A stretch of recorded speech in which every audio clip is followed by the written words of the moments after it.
Hey guys, welcome to Appalachia's Homestead. Pater with you. Just walked in the door. We're closing the barn. It's getting cold. We're having to build a fire. We're bringing in groceries, and I'm slamming together a leftover feast, okay? All you have to do is think of basic ingredients to throw together for a casserole, okay? These are those slammed together, quick in a pinch, football game's coming on, it's cold as dickens, we gotta get the animals up, throw it together. So I'm using my leftovers from Thanksgiving. I am going to show you how to make one of these turkeys, okay? I promise you. So many people are saying, how are you making your turkey? Got leftover turkey over right here. Got leftover green beans right here. Hey, get you in the light here. Leftover, homemade, from scratch, by hand, cornbread dressing. I have a bunch of it left too, so that's what I'm saying. I knew I was going to be making a casserole, so that is what I'm going after right here. I've got my carbon steel skillet here from Lodge. Got the oven preheated at about 400. We're just going to wing it. We're living on a prayer. Oh, we're halfway there. So let's start mixing and we'll show you what we do. All right, all I have done is come on over in here and taken some of my own turkey, and I have shredded it and put it in there, okay? Now, this turkey was cooked on Thanksgiving Day, and I slow cooked it all day, and I have my own little secret sauce of herbs de Provence and some whiskey and some good old butter and all kinds of goodies in there. So we'll make a video on that. I'm really big into using different types of alcohol with poultry. I don't really drink alcohol, but I like to cook with it, that's for sure. So what I've done is I have not added any salt. I'm going to back off the salt for our own reasons here, keeping the sodium real low. But I am, because I know I'm going to be cheating with that right there, okay? Cream of mushroom. So this is kind of like a green bean meets turkey casserole. I just thought it sounded interesting, so we're going to go for it. Just made this up off the top of my head. Put in some pepper. I put in some BKW seasonings. If you're from East Tennessee, I'm good friends with this family. They're a great family. Great stuff here. You can get it at Kroger and all kinds of different places around town and different places.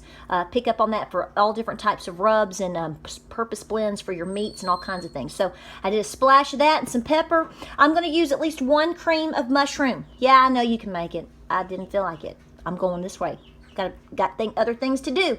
This is what we're doing tonight, okay? So I'm going to mix that in there, and then I'm going to put it over here in the skillet, okay? And then I'm going to add my topping with some butter. Let's do it. Butter, baby. Butter. All right, so all I did was blend that together, and I just put it in here. You could add more vegetables if you want. I just didn't want to go through the fuss. I've already gone through a bunch of my other leftovers. Had these leftover green beans. Hey, let's use them. I got a little froggy. I thought, I just think this might need a little something else. So I shredded some cheddar cheese. Let's play with it. Let's do it. So I'm just going to sprinkle it in there. I mean, really? It could bring world peace. We're not sure. And I don't even know how much I did. I just shredded a bunch, and I'm making a mess because I'm trying to look at the camera and look over here too. Okay? Next thing I'm going to do is come on over in here. Slide it over. And I'm just going to start grabbing my stuffing. What doesn't get used at this point will probably, did you hear that cat? Probably become some chicken food. So I'm just going to start sprinkling it on there.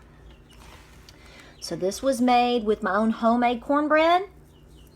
And I made my own chicken stock because I cooked a chicken, whole chicken in the crock pot. Then I went another day and made my own chicken stock. So that's what made this, with wonderful butter and cooked down celery and onion with sage.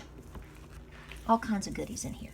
So I'm just going to add me a topping. I mean, you could do Bisquick again. Remember how I did that stretch a meal, stretching a leftover deal?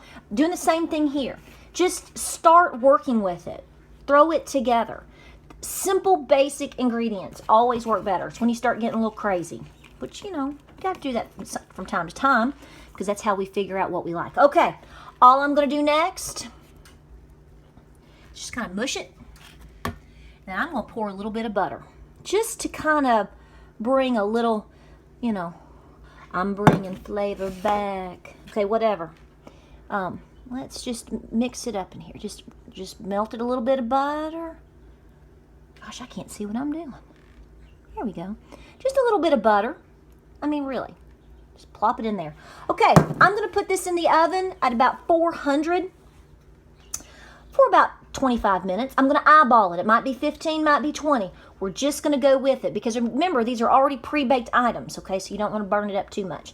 So about 400, might want to look at 375. That's a good basic baking item number in terms of degrees. So let's get it in there and see how she turns out.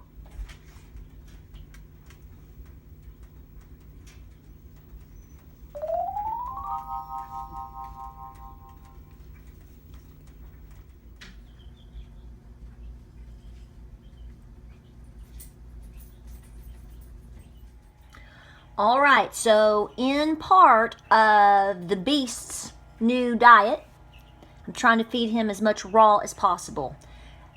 Some of the best doctors that I know have always said that before you eat a meal, if you can eat some raw fruits or vegetables, one in particular that's really good is an apple. If you can eat an apple or something raw, you know, something like this before you actually eat, you are going to eat so much less, and look what you're filling yourself with instead. So this is what we're doing. A lot of smoothies, a lot of juicing, a lot of salads, a lot of egg whites, and a lot of raw vegetables. Right here, we're doing it. All right, guys, took her out of the oven. I'm going to test it. Looking pretty good. Looking pretty good. It's drawn all the men to the kitchen saying, "What are you cooking? It smells so good." And I said, "It's just this concoction." And they're like, "No, seriously, what is it?" So I think we're going to have a big hit here. Let's do a taste test, and we're going to find out. Okay, I've already taste tested this, but it is so good. I wanted to taste test it for you again. All the men have been in here.